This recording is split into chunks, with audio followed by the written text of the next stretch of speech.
इसके बाद जो डेफिनेशन है मॉलिक्यूलर आयन, जब किसी एटम में से इलेक्ट्रॉन को रिमूव किया जाए, ऐड किया जाए, तो ये आयन्स हैं, कैटायंस और एनायन। लेकिन अगर किसी कंप्लीट मॉलिक्यूल में से इलेक्ट्रॉन रिमूव किया जाए या इलेक्ट्रॉन ऐड किया जाए तो इस चीज़ को हम कहते हैं molecular ion. For example CH4, methane एक मॉलिक्यूल है।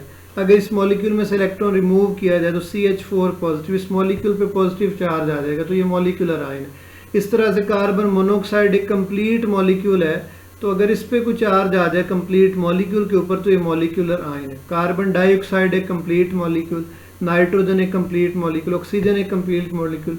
तो जब किसी एक मॉलिक्यूल में से, एक इंडिपेंडेंट मॉलिक्यूल में से इलेक्ट्रॉन रिमूव किया जाए या ऐड किया जाए तो उस टाइम जो मॉलिक्यूलर आयन बनते हैं। अब मॉलिक्यूलर आयन किस तरह से जनरेट होते हैं? जब हाई एनर्जी अल्फा पार्टिकल्स या इलेक्ट्रॉन बीम को पास किया जाए गैसियस मॉलिक्यूल्स में तो मॉलिक्यूलर आयन प्रोड्यूस होते हैं। अब मॉलिक्यूलर आयन जो कैटायनिक मॉलिक्यूलर आयन भी हो सकते हैं, एनायनिक मॉलिक्यूलर आयन भी हो सकते हैं, लेकिन जो कैटायनिक मॉलिक्यूलर आयन हैं वो ज़्यादा अबंडेंट होते हैं। आमतौर पर मॉलिक्यूल में से इलेक्ट्रॉन निकालने के चांसेस जो ज़्यादा होते हैं, इलेक्ट्रॉन ऐड करने के चांसेस कम होते हैं।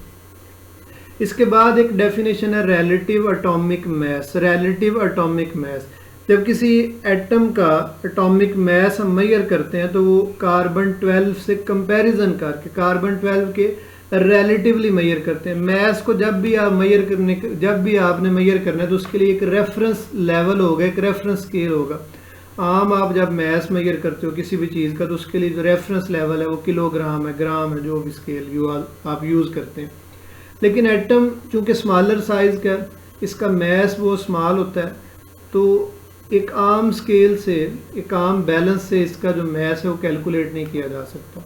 तो एटम का फिर जो मास है वो कंपैरेटिवली, रिलेटिवली हम कैलकुलेट करते हैं कार्बन 12 से।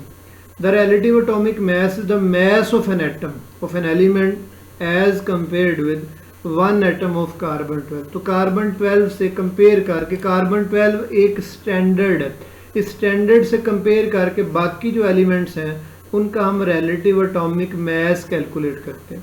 अब आमतौर पे एक इंडिविजुअल एटम का मास जो कैलकुलेट करना है वो एक बड़ा मुश्किल काम है। इस वजह से हम किसी एक स्टैंडर्ड को लेते हैं और स्टैंडर्ड के रिलेटिवली मास कैलकुलेट करते हैं।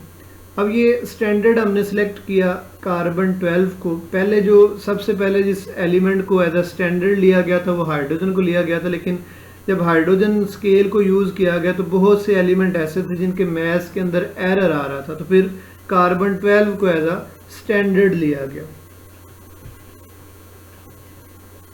अब ये रिलेटिव एटॉमिक मास एक्चुअली इस चीज़ को एक्सप्लेन करता है कि कोई एलिमेंट कार्बन के कंपैरेटिवली कितना हैवी है, कार्बन से कितने गुना भारी है, या कार्बन से कितने गुना लाइटर है, कितने टाइम्स वो कार्बन से लाइटर है। अब कार्बन 12 को ही एज अ स्केल इसलिए यूज़ करते हैं कि ये एक स्टेबल एलिमेंट है, और ये जो आइसोटॉप है कार्बन का 612 के 6 एटॉमिक नंबर 12 एटॉमिक मास, ही आमतौर पे प्योरेस्ट फॉर्म के अंदर पाया जाता है और ये डिफरेंट एलिमेंट्स के साथ रिएक्ट करके डिफरेंट कंपाउंड बनाता है। अब इसके लिए जो यूनिट हम इस्तेमाल करते हैं वो एटॉमिक मास यूनिट है, ये आपको ऑलरेडी बता चुका हूँ। AMU atomic mass unit, 1 AMU is equal to 1.66 into 10 की पावर -24 ग्राम। तो ये रिलेटिव एटॉमिक मास यूनिट है, ये एटॉमिक मास यूनिट है।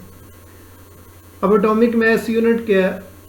द मास, किसी भी एलिमेंट का मास कार्बन 12 के 1/, अब कार्बन का जो मास है वो 12 है, और अगर इसके 12 पार्ट का मास हम देखें तो वो 1 होगा।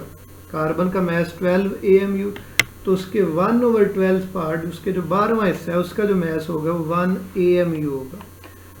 अब स्केल के अकॉर्डिंग कार्बन का जो रिलेटिव एटॉमिक मास है वो 12 AMU है। हाइड्रोजन का जो रिलेटिव एटॉमिक मास है 1.008 AMU है।